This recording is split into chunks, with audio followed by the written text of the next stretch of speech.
Hello, everybody. Welcome back to the Yankee Center podcast. And I am here to let off some steam because the Yankees still suck. It doesn't end. It's all misery in Yankees land right now. And since last episode, we have lost 4 or 5.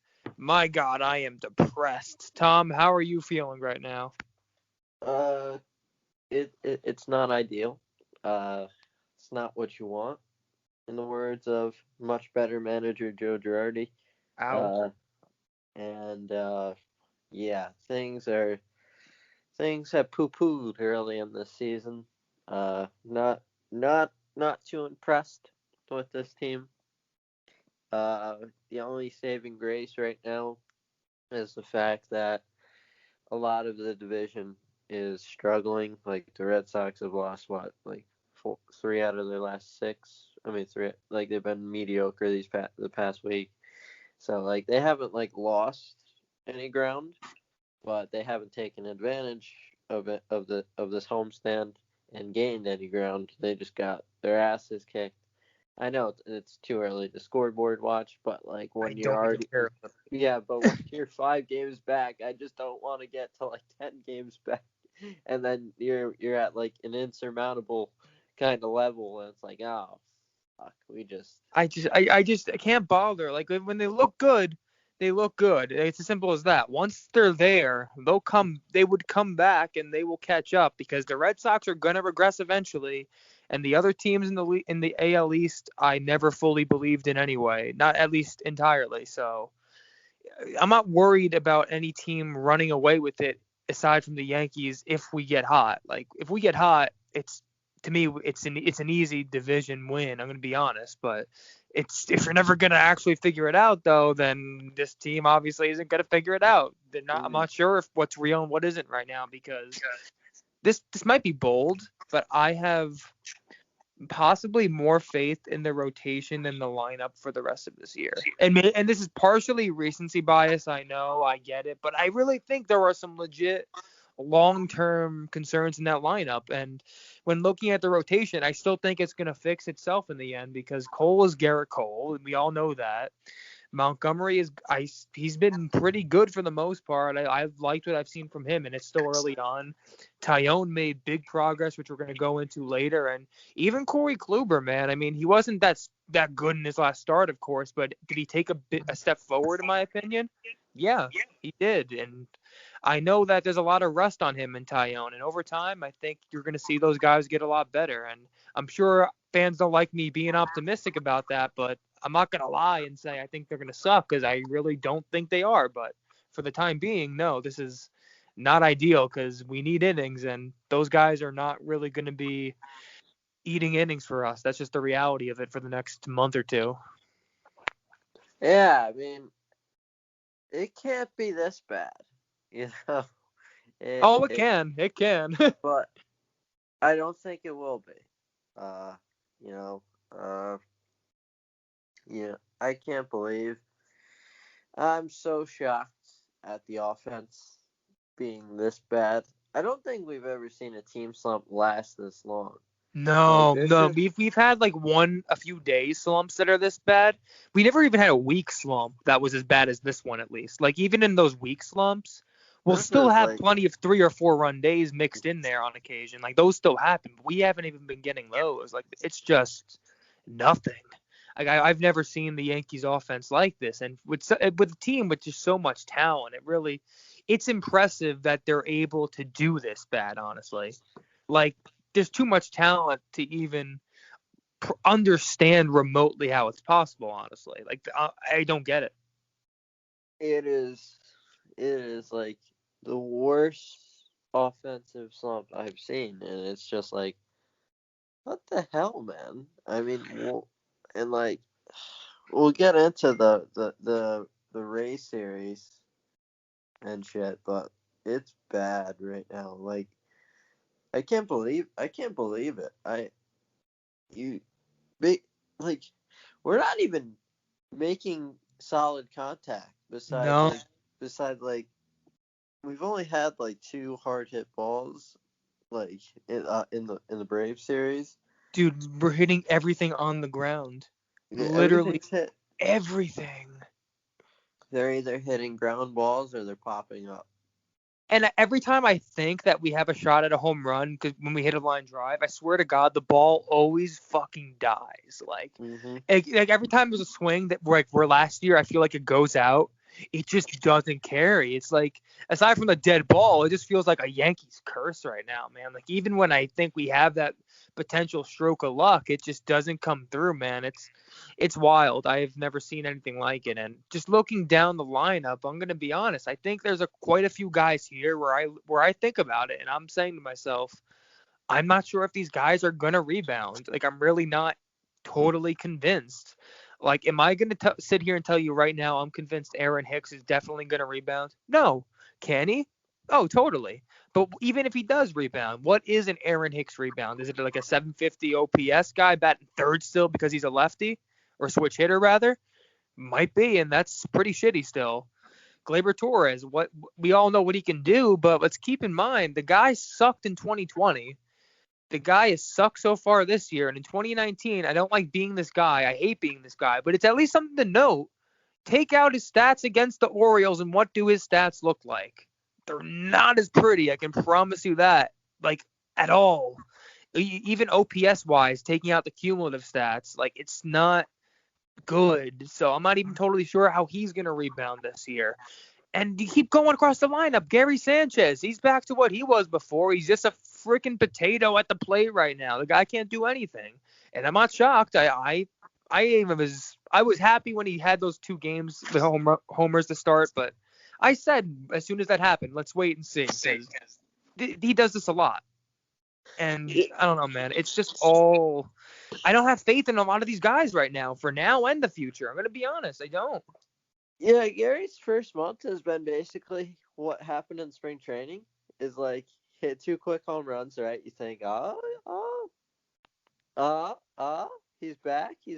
And then he can't, he's still getting blown away by fastballs. Like, I'm telling you, man, he in a couple months, I'm kind of done with him if he keeps this up. Like, I'm being perfectly honest. He's getting obliterated by fastballs. Like, if he's still batting 200 in, like, June, would you pull the plug, to be honest? In June? Or July? In June, yeah. I think he's shown enough for me to give him a part, the beginning of May. I think he's shown enough. Oh, no, I agree with that. But if this continues, but if the spiral continues and it's like May 15th, yeah. So I don't know, man. I just don't.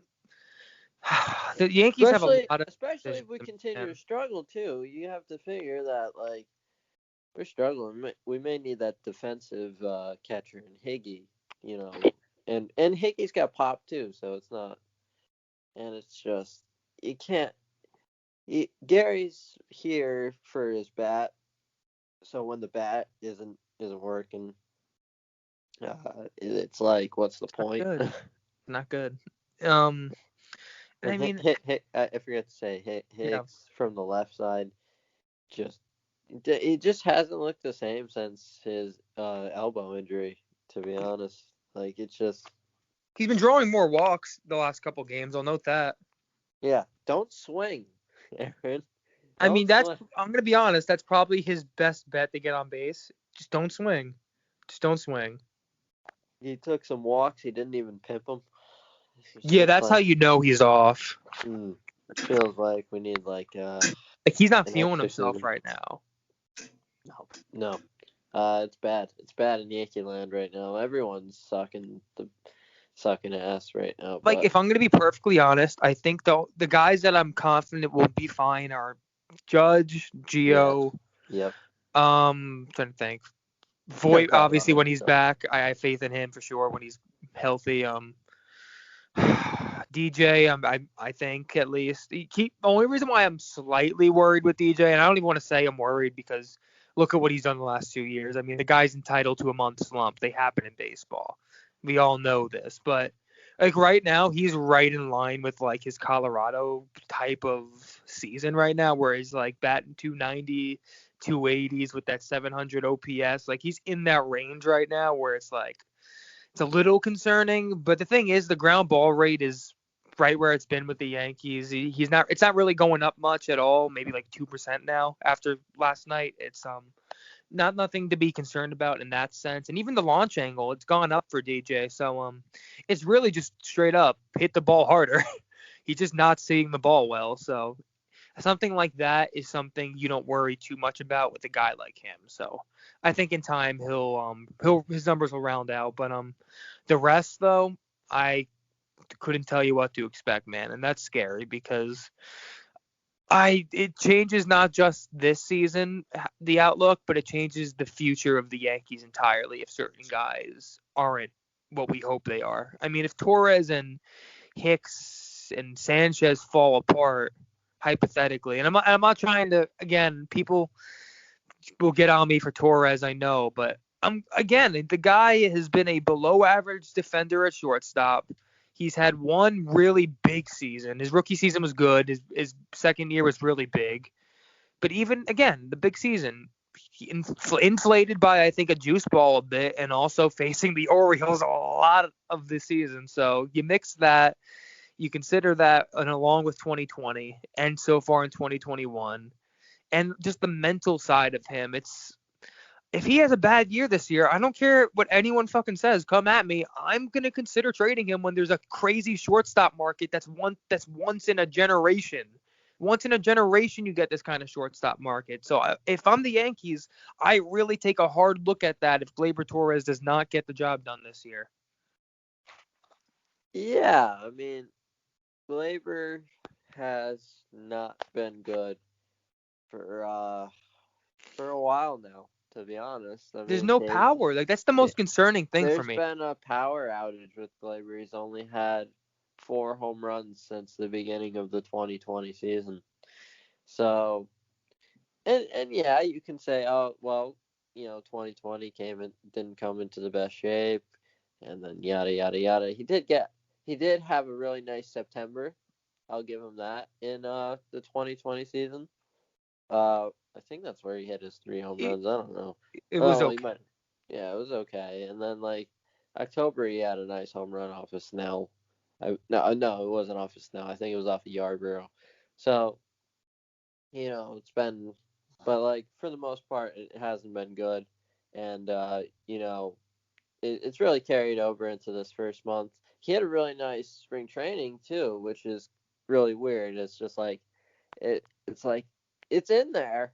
It's clearly in there. We've seen it. We literally saw it a month ago, especially at the end of spring training. He really looked good. And it only means spring training doesn't mean shit. We know that. Yeah, but he's still hitting the ball with authority. So was Gary Sanchez. Look where that got him. It's so bizarre to see him see the difference in 1 month, where it's like his swing is just completely fucked. You see so much weak contact, so many kind of feeble swings. It's just like, I think I'm partially with John Boy on this. I feel like teams are figuring out how to pitch to the Yankees. I really do. He's been explaining this on his podcast a couple times, and the more I think about it, the more I think he's right. I'm gonna be honest. They're getting less fastballs for sure. I can clearly see that. And when they do get the fastball, they can't hit it, which makes it even worse. So I think between the timing and confidence being so messed up right now, and teams finding a different way to pitch the Yankees, it's just a total mess right now. And I'm not sure what it's going to take to come out of this, because even if their timing ends up getting better, is that going to be enough to overcome what could be a big change in the pitching philosophy against them? I don't know. I hope so, but again, I am very skeptical of this offense right now. They have all the talent in the world. Talent is not the issue whatsoever on this offense. It's actually getting the job done. And it's as simple as that, and just hitting with runners in scoring position. I mean, their situational hitting is god awful. Even the days where we managed to scratch together quite a few hits, we don't score. We just don't score because no one can hit when there's a guy in scoring position, or they can't even get the sac fly. They'll ground down to a double play. It's crazy. I mean, this team is just, they're home run or bust. And you know what? Home run or bust can work. It can work, but we're not even hitting home runs. So right now, they can't hit homers. This team has no speed, so they can't even have any fun on the bases to try scoring some runs. They're not a very athletic team when it comes to hitting and running the bases. So really, it's a mess if they're not hitting home runs, and that's the reality of the New York Yankees. So I'm not sure what to think of this team. I'm really not. Yeah, it's one of those things where they're very one-dimensional. They're not a good defensive team. They're not a fast team. They're not an electric, athletic kind of team that can beat you with defense. They don't have the greatest rotation. Dude, it's crazy. They're very one-dimensional. Let's be honest here. Dude, if Gio even misses a week with his back soreness or whatever it ends up being, it's gonna be a mess on defense. I hope we all realize Gio's that. like the one guy who's like He can't get hurt. And he also can hit too. That too. I mean, because if he's hurt, you're gonna have to put DJ at third, which is his weakest position, and he's not bad at third, but he's not Gio. You're definitely gonna be losing something there, guaranteed. And Odor goes to second base, and I'm gonna be honest, I now hate the Odor deal. I hate it. And I thought about it. I get certain parts of it, and I get why they made it. The reason why I don't like it anymore is two reasons actually. Would you like to hear them? I have two big reasons, though. One, it's a product of the luxury tax, and we all know it, and that pisses me off a lot. Yeah, well, they got him for free, so. That's my point. Like, if it wasn't for the whole luxury tax situation, Yankees don't make that trade. And that's what bothers me about it the most, I think. The fact that it matters that much to Hal to not go over. He's willing to give away some decent prospects. I'm not losing sleep over them, but it's still 100%. Prospects nonetheless. And the second part of it too, I've been thinking about this a lot. I think I'd rather have Tyler Wade. And the reason why is because this team is so. Originally, I was like, this bat needs a spark, but this team needs a spark. But the thing is, I think a spark on defense right now and a spark on the base paths actually is probably more valuable than what Odor is going to bring to the table at the moment, especially with the state of this team. I'd rather have Wade. What does Odor bring to the table, Luke? He brings homers if he's actually right at the very least. And the thing is, though, I thought about it too. If he's starting every day, I think he's the kind of guy that will get into a homer groove. But the reality is you can't start him every day when the team has so many issues as it is on defense. And I don't think he's a bad defender. No, I really don't think he's a bad defender despite some rough edges that we saw so far. But it just comes down to the infield alignment right now and a lot of different factors, which is why I wish we didn't get him now. But I stand by it. I get why they did it. I just don't necessarily agree with it because they're desperate for a spark, and that's why they made that move. But it wasn't worth it. I definitely don't think it was worth it anymore. I will retract my original statement. But hey, Rugi, thank you for the one hit that got us a dub. Not like those come very often, so thanks for that.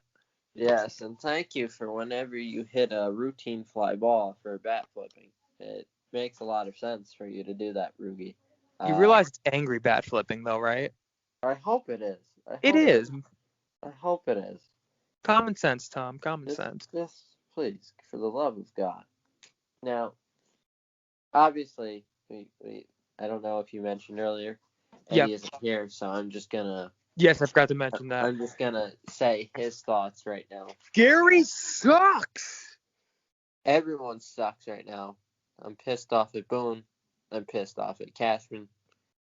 Everything sucks. Also, we forgot to mention before we get into these games, Cashman. Well, in the middle of these games, right after we were swept by Tampa, and right before we split with the Braves, Brian Cashman decided to show his face. I don't really care though. In front of a green screen Yankee Stadium. He didn't say anything. He said words. Anything. He said words, but they didn't have any meaning. And then the same shit continued for 2 straight days. The 2 days I will after. say though, the one interesting thing that we have found out in recent days is that Boone actually went off on the team apparently.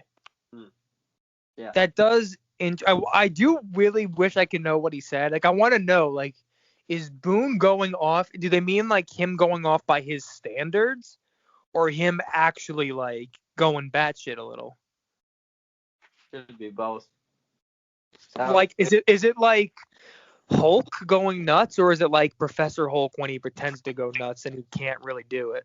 You know, I'm so tired of, these lackluster performances. And it's just like that game, I think it was Friday, if I remember correctly, in which he went nuts. That was so bad. So putrid. And he did all the yelling, and good for him. He deserved to yell at them.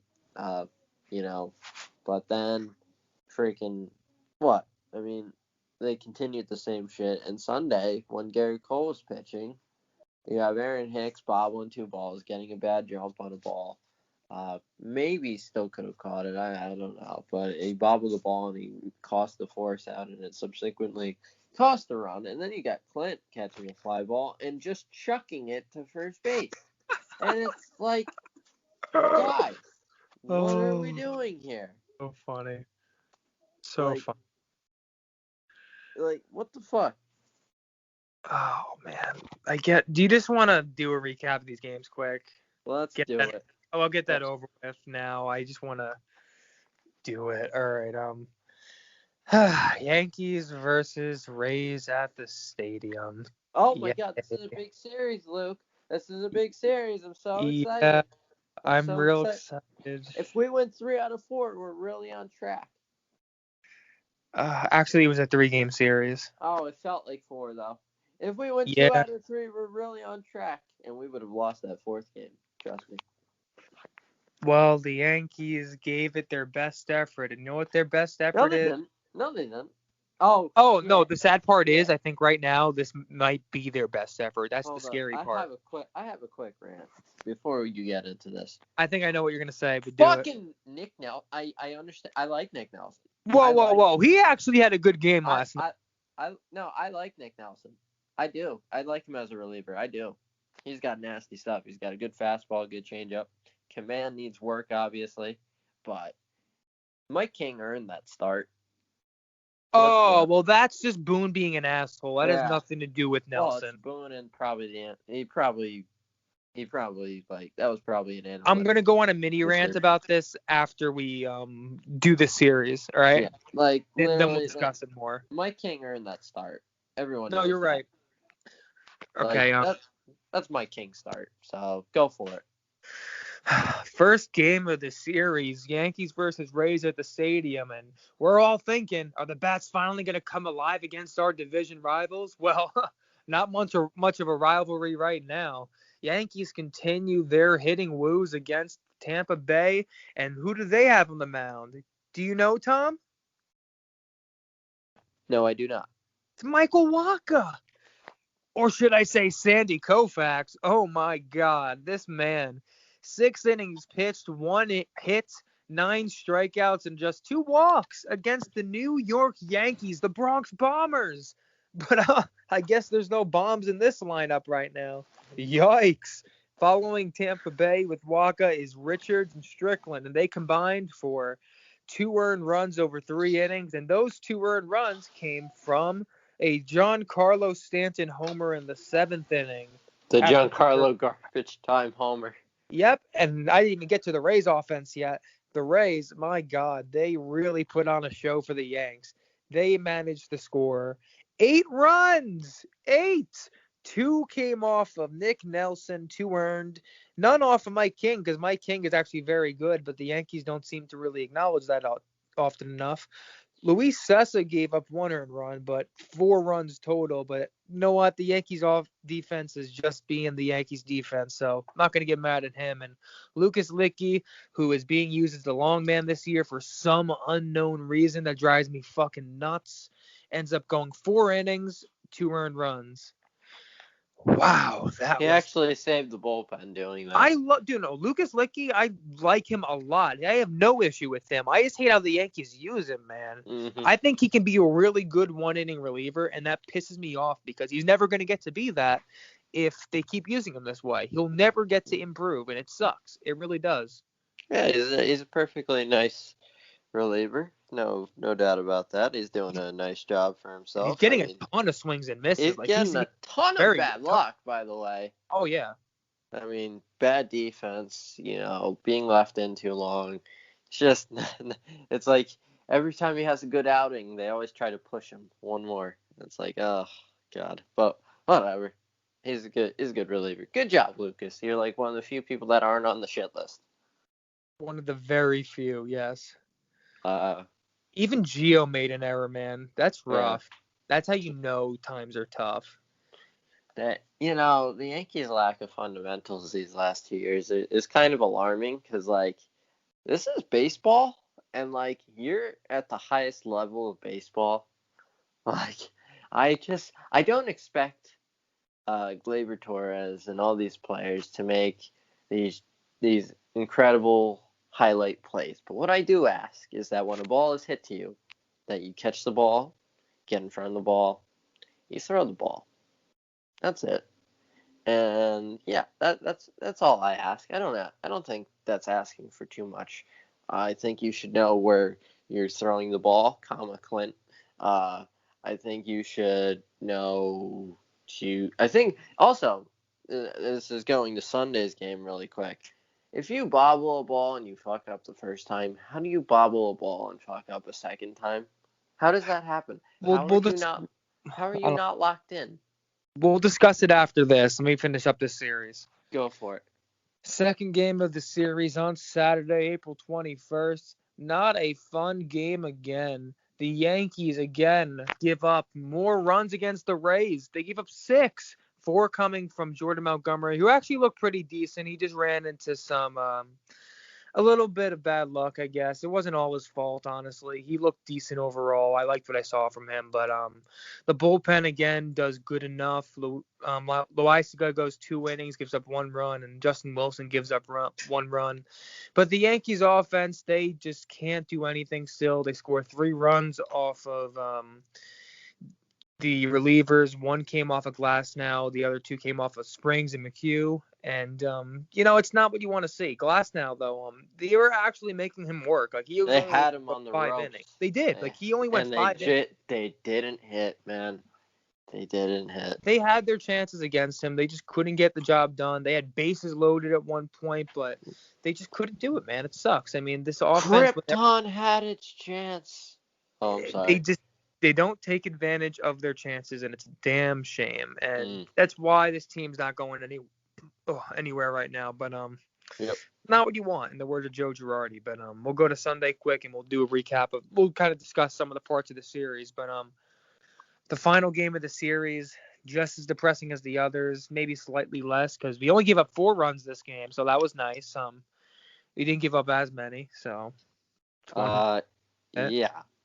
I'm trying to find a positive here, Tom. Okay, I'm sorry. I don't feel like I've gotten too into this offense, but it's like you said earlier. Every freaking time, every time they come up in a big spot, they just don't come through.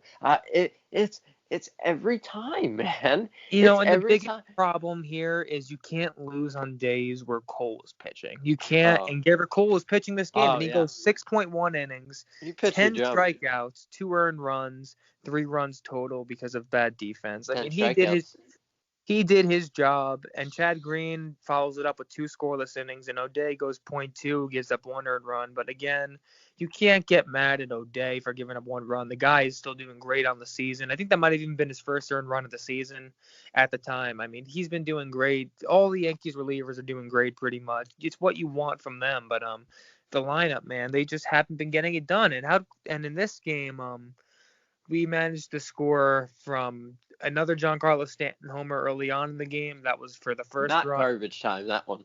No, that was early in the game, which was nice. But DJ ends up tying it with the line drive single. Good job, DJ.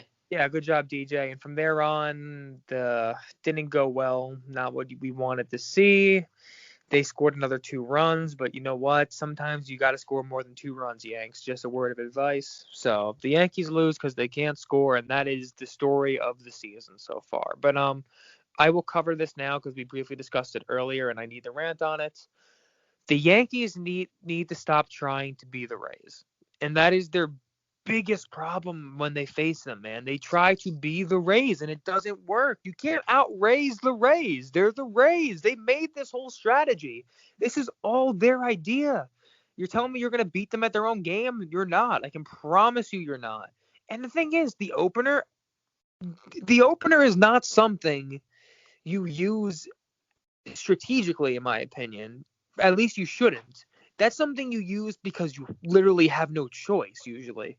That's how I would do it, at least. I would never use an opener unless I literally have no options. Maybe there's little off days coming up and you want to get a rest day for the starters, something like that, sure. But that wasn't the case here. They used Nick Nelson because they wanted to outsmart the Rays. And it just didn't work, and they should know that. That's not gonna work. It didn't work in the postseason. Oh, also, it doesn't work. By the way, they didn't give Nick Nelson any notice. They told him the day before. I know. No, it's horrible. And the weather conditions were terrible, so it was Nick Nelson said himself he was not in a good position. He didn't feel good going into that game. It just wasn't a good spot to put him in. That stress wasn't worth it. It wasn't worth it. All you had to do was just say, "Hey, Mike, you're getting the start." All you had to do was start Mike King. He probably could throw you 5 innings. Why not have Michael King just go at least 3 to 4 and then have Nick Nelson follow with 2 innings? And also, wouldn't do that. I understand that Herman's been terrible, and I don't like Herman, but why did we send him down? Why? We compromised ourselves, and we only had 4 starters. Look, I've been shitting on Herman, and originally I was happy when he got sent down. And that's because I was hoping they really used you had to use a real starter if you're going to send him down. Don't send him down and use a fucking opener. That's such bullshit. It's not smart. It makes no sense.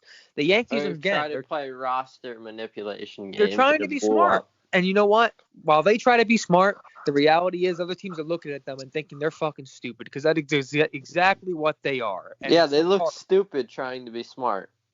It looks stupid when you're trying to be smart. That's not the game you play. The game you play is using your money to get a fucking kick-ass rotation with an actual 5 starters and hoping your lineup bangs because that's what they're supposed to do. But you know what?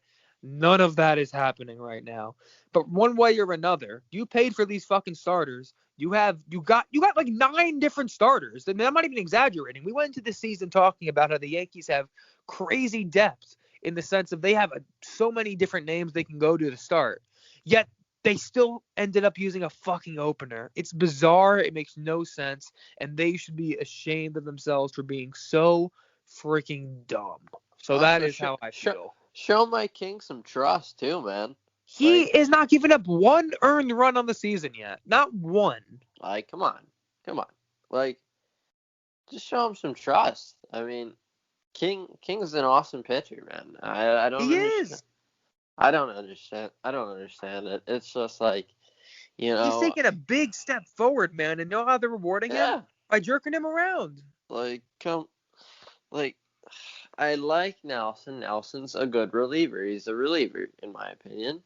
I agree. So, what you do is you start King, and if you need Nelson to come out of the bullpen, that's what he's comfortable with. You're telling me that it's a smart idea to start your starter as a starter and then use your reliever as a reliever?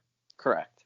Wow, that's quite a concept. I mean, they seem to think that, you can just, they seem to think their own players are robots. That's exactly what it is. They're not considering the mental side of baseball at all. And that's what people have routines, people especially pitchers, man. Pitchers are such routine-oriented people. You mess with that routine, it can throw off their entire game. They mess with the routine for no reason. Entirely. So, it's dumb. He has a different routine from what I gather. He has a different routine when he's coming out of the bullpen. Yeah, that's exactly what he said. So, you just screwed Nick Nelson for no reason. Because he said himself, he hasn't started a game in a long time. Cool thing about King is like he just pitches. Like he just like, all right, I'll come out of the bullpen and throw you 5 innings. All right.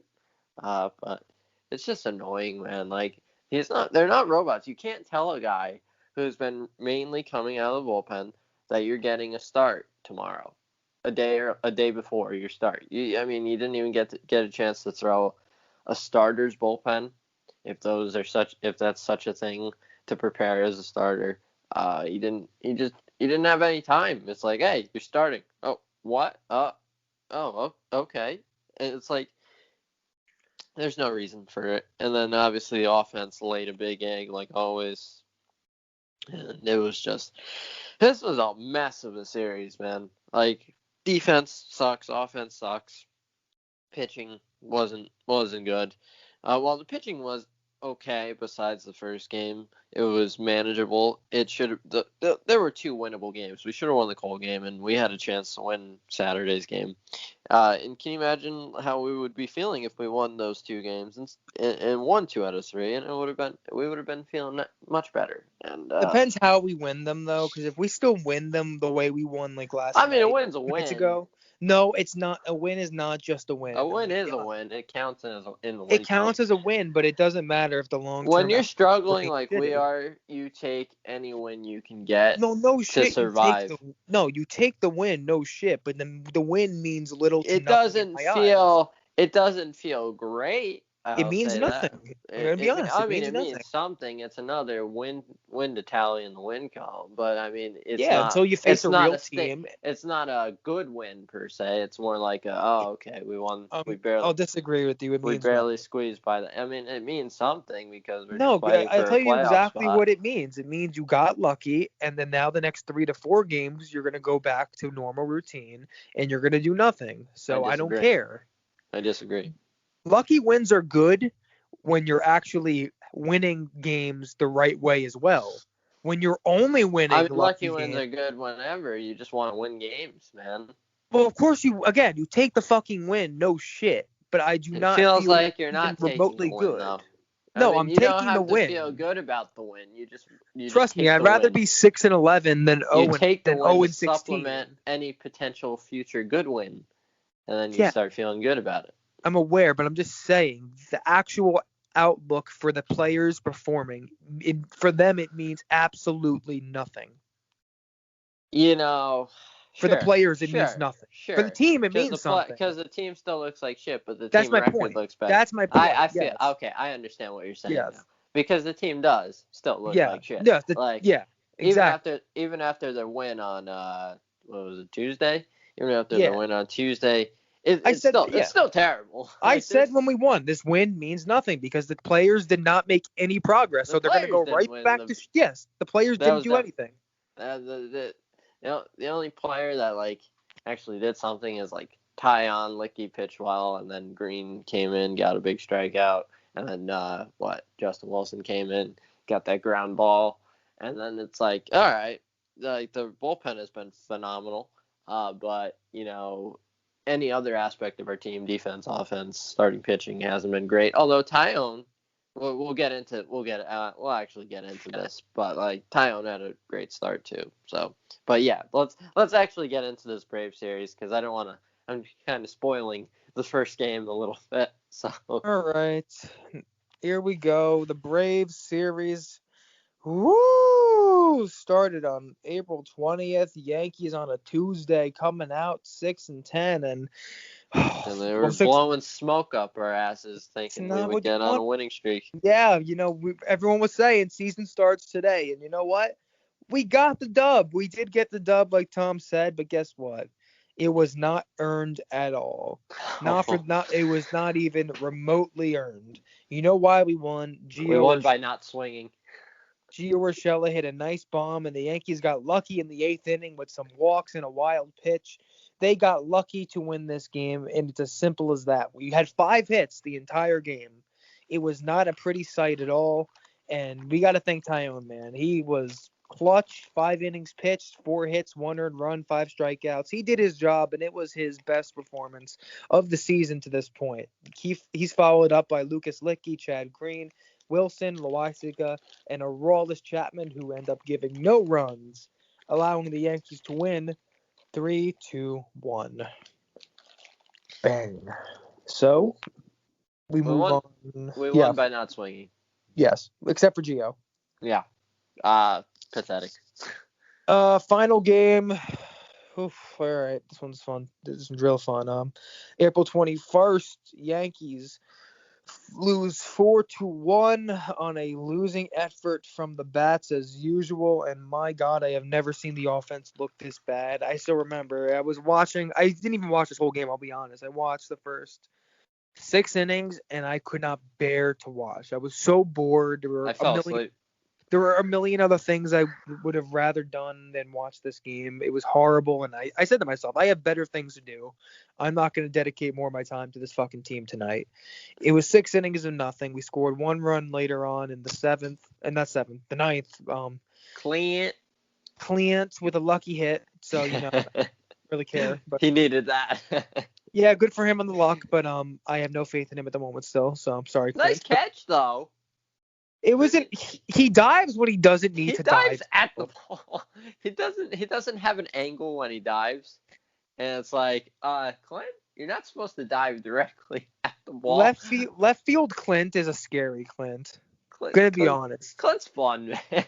As long as he catches the ball, it's hilarious. But like, he's a roller coaster. When he fucks up, that's when you get pissed. It's like, dude, come on. But at least he caught the ball. So, and they hit Austin Riley in the face. That is like a very rare chance of that happening, because Riley had to turn around at the perfect moment for that to happen. And as soon as the ball bounced, Riley started to turn around, and then he turns around, and the ball's right there, hitting him right to the face. fucking chin. And it's just like, oh shit! And he couldn't even advance to second base because he was in so much pain. So that was a really good designed set play by Clint there. Oh yeah, we'll give him that. That was a money throw. I don't know what Mike Ford was doing, being in the dugout, but whatever. So Corey Kluber pitches 4.2 innings. A lot of walks towards the end of the game, but he actually looked pretty decent the first 4 innings. He actually wasn't giving up almost any hard contact. It was a stepping stone. No, it was definitely a stepping stone. I could say with both Kluber and Taillon, they took steps these last 2 games. Correct. We obviously need to see more. We want to see further steps, but this was at least a step in the right direction to make me feel at least a little more optimistic than I had before. It's nice to see. And in the end, he only gave up 2 earned runs, Kluber. He didn't give length, but he didn't keep us out of the game. Like, he gave us a chance to win at least. And Nick Nelson and Sessa and Krisky followed it up with only giving up 3 guys you want. Yeah, they only gave up 1 earned run in the end, really, though. So, I mean, they did their job. Bullpen's been fantastic. The bullpen has been great, man. They are keeping us in all these games. And if this were, like, even last year at certain points, like, they're doing enough where we'd be probably above 500, honestly. Like, dead ass. Like, even if we're struggling, like going back to last year, we still had games where we'd still score like 3-4 runs at least mixed in there, but we're not getting those right now. We're just not. So it makes a big difference, man. It really does. And right now the Yankees are just in a very bad spot, and they end up losing this game 4-1, as I said earlier. Not fun, and the Yankees are just a mess. It's not what you want. Not like. And now the scariest part is we got to face Cleveland, who has one of the better rotations in baseball. Yeah. They have Shane Bieber. They got McKenzie. They got Savale pitching tonight against Plesac as well. He's not pitching this year. We're not facing Plesac. We're facing Logan Allen. Yeah. He's the one guy that we can probably get to. Mm-hmm. But then again, we can't get to anyone right now. So let me rephrase. If we are going to get to anyone, he's probably the guy you look at because he's a lefty and he's not that good. So you know what I did last night? Cry? No, well, sort of, but no, that's not what I was referring to. I actually went on the Talking Yanks YouTube channel. I was just watching like react. Oh, me too. Last year when we faced Cleveland, and it's like I do that too. It's so crazy how our bats have gone this quiet when, a few short months ago the postseason was so fun. Yeah. Let's be honest. If Boone properly manages the game with Garcia, we might have at least made it to the championship series. Mm, And who knows what yeah. happens from there? Like, who knows? You just never know in baseball. It's such a hit or miss sport where, like, we That's could have made the baseball World Series season. hypothetically. We definitely could have. I'm not saying it was necessarily super likely, but I'm not going to say it was impossible. No, not at all. Yeah, I'm not happy. I'm not happy with it. So, we do have to get into this. 4 years Aaron Boone's been here. 4 years since we fired Girardi. Where's my championship, Luke? Where's our championship? Where's number 28? It's at the championship store. Also, I feel like we've seen a lot of players regress in recent years, and these aren't aging players; these are actually young players. I mean, I feel like Gleyber's taken a step back. I feel like obviously Gary's taken big steps back. When it comes to that kind of thing, though, I don't look at managers ever. I don't personally. I look at like holding your players accountable. Well, that's really. different though. I don't feel like with them struggling, what are you gonna say? Do better? Like, yeah, No. sure, but what's that gonna do? No, that's not gonna do anything. But like, you see, we'll use Gleyber for example because he had an incident last night. You see Gleyber has a soft contact swing, but he hit it in a place in which, a lot of pitchers and catchers get confused as to who's taking that. So if you're running hard, there's a shot. You've got at least a shot to beat it. And like, I do think that if he was running out of the gate, I do actually think like he could have like made it close. I think he probably is still out. He would have been out. But I think he most likely would have been out unless there was a bobble or a bad throw. But what you're doing by running hard is you're showing your teammates and you're showing the fans that even though you're sucking right now, that hey, you're at least gonna give everything you've got right now. I'm gonna try to make something happen. I'm gonna try to spark this offense because that's really all that can spark an offense is like, hey, you hit like this slow roller, right? But you run your ass off and you beat it out. And hey, maybe the next guy works a walk. Hey, maybe the next guy hits a single through the middle or something. Hey, you got yourself a run. And that run doesn't happen unless you're running hard to first base. Now, not in every, you don't have to run hard on every play, though. I mean, if there's like a routine ground ball to the second baseman, you don't have to, you're out. I'm not saying that every player should run as fast as they can on every play. You're going to hurt yourself. Let's be honest. But when you're struggling and when you have like one of those slow rollers that potentially, if there's a bobble or something that you could beat out and get this offense going, that's when you just got to pick your spots. And that was a spot to run hard. And then I understand that he's frustrated with his swing. His swings have been pretty bad. Although I'm pretty sure he got a hit yesterday, right? Didn't he hit a single right center? He actually had a very nice line drive. Yeah. I thought I was wondering if I hallucinated that, because like I was kind of like I was halfway passed out, and then I eventually did pass out because this is not a fun watch. This is not a fun team to watch play baseball. It's just not. I'm gonna sound like a boomer, but all the strikeouts, it's just not fun. It's not all the strikeouts, all the ground balls, not enough home runs. These strikeouts are nuts, Francesa. I just don't get it. Yeah, it's not fun. It's and the only thing that I can really look forward to is a Clint at bat these days. Well, I don't even look forward to those anymore. Although nice little Punch and Judy hit there, Clint. Good job. Now hit more balls hard and stop diving at everything. So everything sucks right now. The Gary regression has sucked. I mean, he's not like we're treading old ground, but I want to talk about Boone just because you brought him up without these players regressing, but and people also they like to bring up the hitting coach, but I just don't. Saves. I'm gonna be honest though, like people overhype the effects of coaches and managers, honestly, especially hitting coaches in particular. Like they don't do as much as people think, man. They really. I do actually have something to say about that, actually. Okay, pitching coaches though, like this that's is a they're question different. for you, Luke Becker. Yeah, give me one. Okay, so you said that you agree with John Boy's theory that the league has figured us out. Yeah, I have a feeling. Isn't it up to Marcus Timms to help our offense adjust? But the question is, who's to say that he hasn't already tried and the Yankees are just not. That's fair. That's fair. That's my thing. Like, if I knew what was going on behind the scenes, it's different. But the thing is, literally none of us know. It's all just speculation saying, oh, he's not doing enough. He's not doing anything because this team sucks. It's like, well, are you in the dugout? Are you in the batting cages when they're doing their work? No. So clearly you are just making stuff up because you have no idea what he's doing. He very well may be doing nothing, and maybe he deserves criticism. But he also may be busting his ass off trying to fix this, and the Yankees hitters are just simply not adjusting. That happens plenty in baseball. We just don't know. Adjust. One way or another, even if he wasn't helping the hitters, hypothetically speaking, which is still bad, the hitters are still smart enough to adjust by themselves. He's getting paid to help.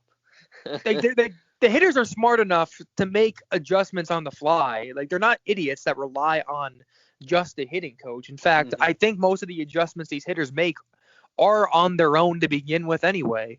So it's one way or another, it's on the hitters more so than Tim's for sure. Oh, it's 100% more on the hitters. And like, not by just a little though. Like, I'm talking like, yeah, it's like 80-20 probably. No, it's like 95-5. Like, it's 80-20 at best, I'm saying. Like, that's the most blame I can see myself giving him. There is no a hitting coach can give you all the pointers you want, but if you're not carrying them over the batter's box, it doesn't matter. So like, it's just hard to really freaking really care about the hitting coach. I make jokes on Twitter about firing Timms, but like, I don't actually like. Well, yeah, like, pitching coaches I think make more of an impact. Not necessarily in game as much, but like through the off season and through spring training, I feel like they have a much larger role in helping pitchers take steps to the next level. Like, throw this pitch more. Yeah, like throw this pitch more. Try this grip. Try doing a little bit of this. Yeah. And I think you see more immediate results with that. But in the case of hitting, though, it's just not as I'm not gonna say not simple. You can't substitute being batting practice for live. Yeah. Live. When you're really out there playing. Yeah, like, a grip is a grip. Like, once you have the feel of a pitch, it doesn't matter where you are. Like, you have the feel. You got it. It's easier for a pitching coach to make a consistent impact. So it's just I mean, I don't fucking care about. I think we have a great pitching coach. Where I think Matt Blake is really good, and I think he's had a big effect on these pitchers. Yeah, our coaching staff isn't the problem. Although quality control coach Tanner Swanson needs to be held accountable. Even our third base coach, Phil Nevin, is he the quality control coach? Wait, who? Tanner Swanson, or is that another guy? I thought he was the catching coordinator. He was, but I think he's also I think so. No, it's got to be someone else. I'm sorry, Tanner. Yeah, it's someone else. Who gives a shit? Whoever's in charge of quality control, gonna need your help. Gonna need you to kindly help, please. I need you to improve the quality and control it. Thank you. Continue, Luke. I mean, again, in the end, we all die at the end. Yeah, the coaches could only get so much blame, and I'm not wasting my time talking about how horrible they all are. But I'll be honest, though. I do think if the Yankees hypothetically didn't make the postseason, let's say, I think Boone's fired. I do. Oh, yeah.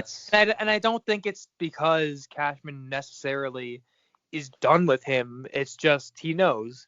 He knows he got to win.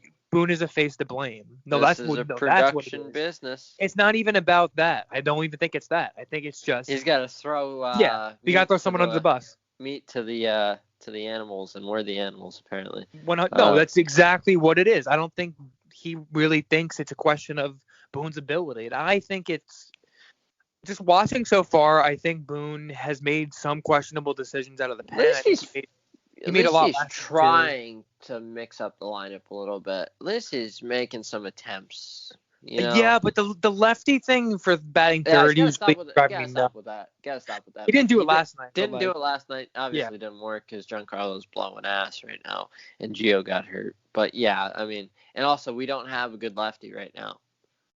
So. Yeah, until you have a good lefty, don't do that. But once Yeah. we do, great. I think it's a great idea. If we had Corey Seager in this lineup, fuck yeah, bat him third. That's a great fit for the number 3 spot. Exactly.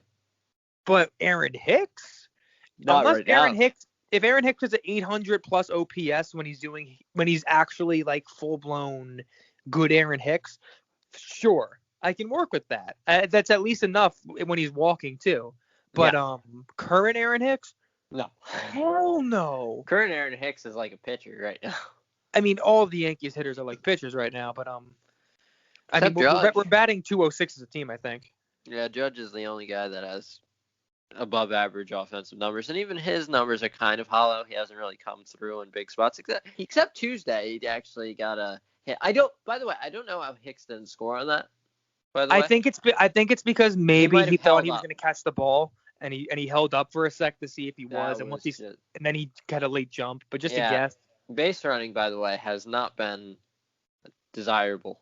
I mean, it hasn't been, at least recently, it hasn't been bad. It's been what it is. It's what the Yankees base running has always been. It's not any different to me for the most part. I wish we were a more complete team, to be honest. Did you get this is irrelevant quick, but did you get the message on Patreon from our man Dan? Yeah. It's cool. That's nice. We'll talk about that later. Moving on. I just wish we were a more complete team. I do think that I don't think that this team right now it has the oomph to really make a big run. Maybe you get Voit back and he's great, and that helps a lot. And you're getting Britton back, obviously, to help out an already great bullpen. And you'll eventually get Severino back, and he's gonna help the rotation, right? But at the same time, I still have major issues with this team. I mean, I don't like Odor. I want Odor gone. Hicks, Hicks' contract. 7 years, $70 million. It's not unmovable. God forbid this is really what Hicks is. I don't think it is. I think Hicks is a lot better than what he's shown. A lot better. I think so too, but I gotta see a step. Last year he wasn't horrible. Like he walked a crazy amount, obviously last year. Yeah. That was there, and I always thought the power simply wasn't there because of Tommy John. That's that's what my stance was, and I still think that was part of the reason. I do, because we've seen it before with guys, but it's more of an approach thing for sure because of the fact he's walking less, which does fill me with some hope that especially last game we saw 2 walks. I think he walked at the game before that too. So I think if he starts walking more and getting that better approach at the plate again, I think it'll at least be another step forward to getting back to where he needs to be. So I will say the last 2 games weren't good, obviously, but I saw a couple encouraging signs from him at the very least. I'll say that. Yeah, I mean, I think, honestly, going forward, I think you're probably gonna, if Gary doesn't hit, you might need to move on from him after the year. And then I think they will. I think you're gonna have to make a decision about one of the infielders leaving. Probably not DJ, but like one of Voit, Gleyber, Gio. I wouldn't trade Gio, to be honest. My thing is DJ's not going anywhere because you just signed him, obviously. No, that's definitely not. Gio is Gio. He's too good at defensively, and I would do my best to sign Seager. I would say if you really want to go bold, like if let's say they decided, you know what, we're gonna keep Gleyber, we have faith in him, and we'll trade Voit, hypothetically, go all the fuck in on like Rizzo or Freeman or one of those guys who are good defensively at first, but also can't hit. Well, wouldn't you be moving DJ to first? No, I don't think that's a smart idea at all, actually. Oh, wait, so you're trading Voit, right? And replacing him with the first baseman. Oh, okay. I'm saying that I would not move DJ the first because I don't think he's nearly as valuable at first base. First base is a power position, and you're going to be lucky, super lucky, if you find a position player that's going to rake at second base because that's such a weak offensive Are we position. moving Glaber to first base then? Why? I don't know. He hit 40 home runs 2 years ago. What does that have to do with anything? You said it was a power position. First base is. Yeah, you just said that. Are we moving Glaber to first base? He just hit 40 home runs 2 years ago. So I was just thinking, if you're going to move Voit, wouldn't you just put Glaber at first and then sign a shortstop? You're so weird. You wouldn't move DJ to first, so I was just thinking, maybe you just move Glaber to first. You just keep Glaber. Why are you thinking so weird? But why would you be keeping Glaber at shortstop if you're moving Voit? There's no point in you just. I don't understand. The logic in that. Is hopefully that the first baseman will help the overall team defense, and also you can ideally get a lefty bat in there. And ideally, it's also because they're keeping him Glaber at shortstop because they actually believe in his defense a little bit. If they kept him, if you're keeping him because you believe in him as a shortstop. That's the only reason why. Why would you sign a first baseman that's 32 years old and to a big money contract when you have a first baseman under control for like 3 more years? It depends on what they can get for him, of course. People were calling this fucking trade Voit last year too. Who cares? I would only trade Voit in a scenario in which Corey Seager comes.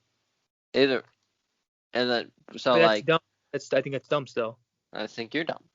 I think you're dumb. Why would you want DJ at first base? That's such a waste. I'm not saying that DJ at first base is like great for the value. I'm just saying I see DJ as more of a guy that can move around a little bit. Move around the diamond a little bit. But and sure, maybe primarily he plays first base, but like primarily he played first base in the 2019 playoffs. So like, who gives a shit? I don't know. I'm not with that. I like to have a real first baseman. He plays first, second, and third. Maybe you sign a nice backup first baseman who could hit some dongs. Maybe Austin Wells comes up. Get that lefty bat up there. I would love to see Austin. See, imagine on days where like Gio or Glaber needs a day off, you just fucking or you just fucking play DJ at third, and then you put Austin Wells at first. I'll say this minor league season is going to be very interesting after a year off because a lot of guys probably took a lot of steps forward that we don't even know took steps forward because they didn't play. There's no stats to show that they got better, but I guarantee you it's with any team. Guys obviously got better over the course of the year. Some guys got worse too, but we are going to see a lot of different. I think we're going to get quite a few surprises in the Yankee system, some good, some bad. So it'll be cool because let's say someone like Florial rakes, your guy. Let's just say hypothetically. At that point, my guy. It's sarcasm, bud. Professional. Future. KBO superstar Esteban Florial. I can't wait till he's gonna be great in the Korean leagues, man. He would rake in the Korean league. He's gonna be so good when he goes to Korea. He's gonna hit 30 home runs and steal 30 bases. And he's gonna play good defense. He's gonna do it. And then he's gonna come back with a swing adjustment like Eric Thames did. And he's gonna come back to the league and he's gonna have a few nice seasons and then he's gonna probably just disappear.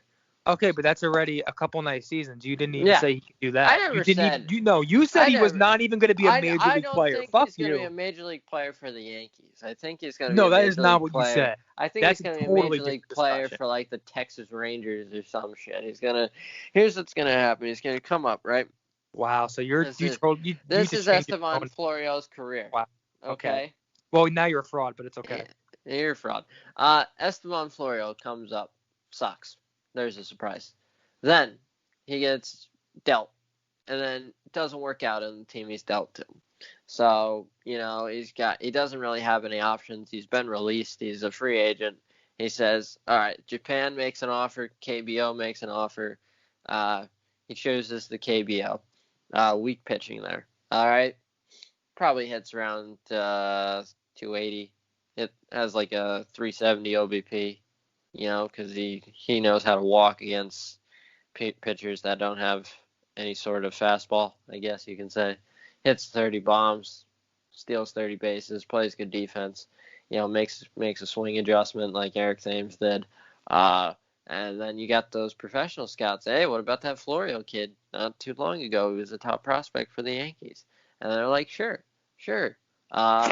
He signs a 2-year, $10 million deal with the Texas Rangers to be their center fielder. And he's okay. Probably hits around 240. Probably has like a 330 OBP. Actually slugs pretty well.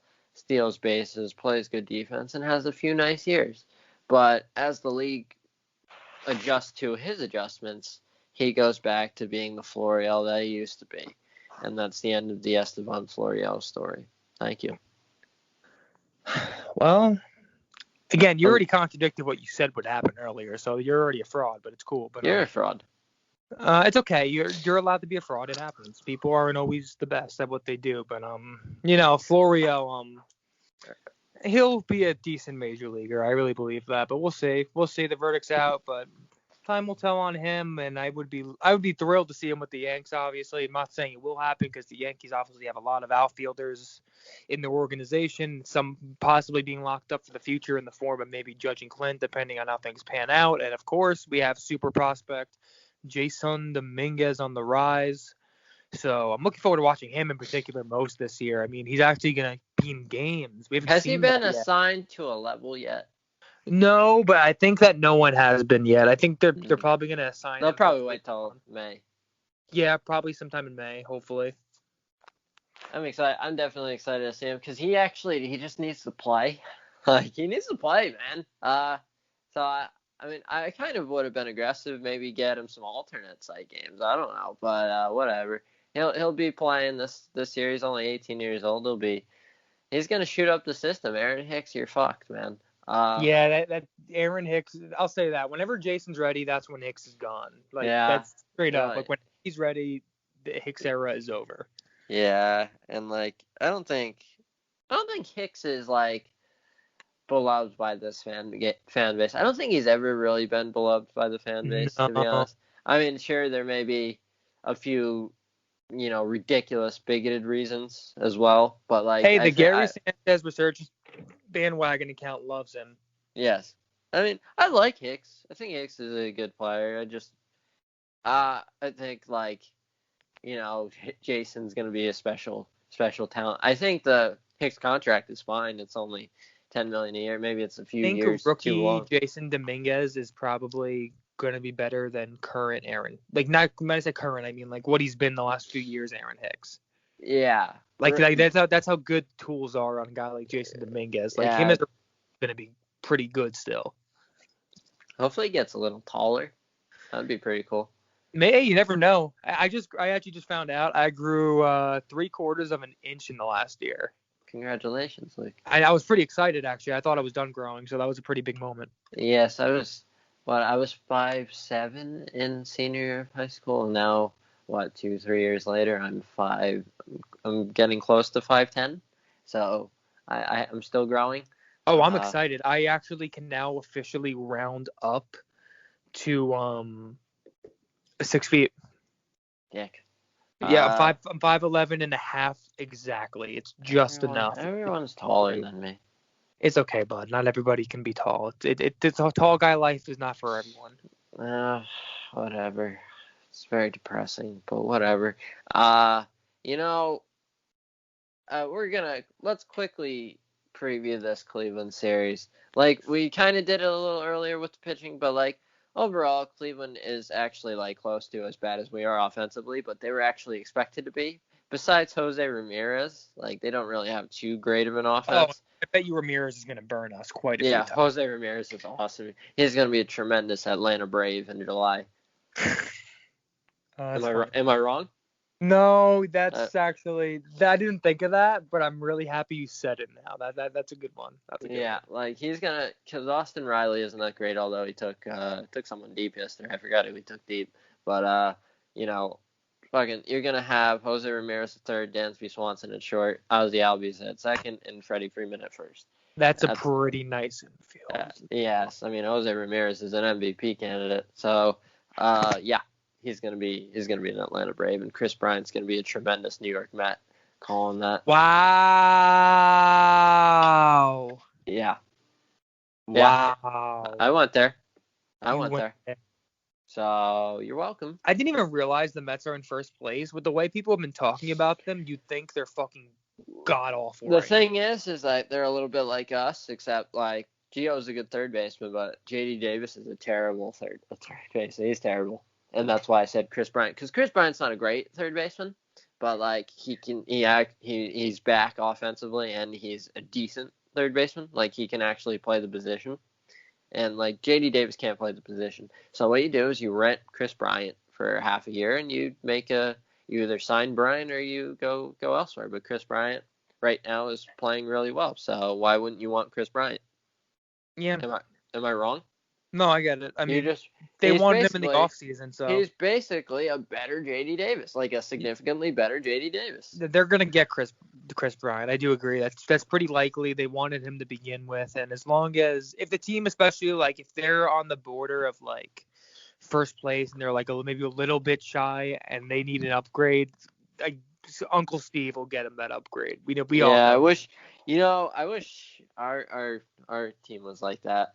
Luxury tax be damned, but I really do think next year they are going to spend. Call me optimistic. yeah, but like next year is next year, and I agree. The thinking we're in is a dumb. shrinking window here. So I don't support what they're doing at all. I'm just saying I don't think it's a permanent thing like some people have made it out to be. That's what I'm saying. Yeah, I called the Lindor to Mets thing, I believe. So like you did call that one. Hopefully I called this one. I think he's going to the Mets, but whatever. I mean, this year, like I said, this is a shrinking window. So like, can we please like, I don't know, do something? Do a thing. Do anything. I mean, there's so much that we need. I don't know. Maybe the Diamondbacks suck and we get Kettle Marte. This won't happen. But imagine like the Yankees decided to just like blow the doors down and they fucking get like Max Scherzer at the deadline. I was just about to mention Max Scherzer. If the Nationals are bad, because Max Scherzer is in the last year of his contract. Honestly, my hope almost is that he's definitively available, just because if the Yankees. Did you just say definitively? Yes. Or definitely? No, definitively. Okay. Interesting word choice. Continue. Thank you. If he's available, and everyone knows that, and it's clear, and the Yankees are like, let's say, just shy of first place, let's say maybe like 4 games or something like that, maybe even 5, and the rotation has some issues still, even though it's decent, and they let Max Scherzer go because of the tax, and let's say the prospect cost is not much. They literally will have no excuse. Like at that point, like let the Verlander fans go. It'll be that, except this time I think the fans are going to actually notice. And also, you got to keep in mind with Verlander, we also got Sonny Gray that during that. That helped it's not as a little bad. bit. Yeah, it's not as bad. We legitimately could have had a rotation of Sonny Gray, Justin Verlander, Luis Severino, and I forgot who else. Tanaka, dude. Tanaka. So NCC. like that was viable. All you had to do was make one waiver claim, and Justin Verlander is yours. Nuts, dude. Like all you had to do. And that was actually Sonny Gray. He was actually good that postseason. Like he wasn't anything special, but like he was decent. You do know the Yankees had priority on the waiver wire over the Astros at the time. They passed on Verlander. I know. They said pass, and Verlander on the waiver wire was red hot. Like Verlander was back even before he went to Houston, and then he became even better once he made a slider adjustment in Houston. So like, oh my God, we could have had Verlander. Severino. We would have won another. We probably would have won 1 to 2 more World Series. We I'm would gonna have won. be honest. And then like, can you imagine?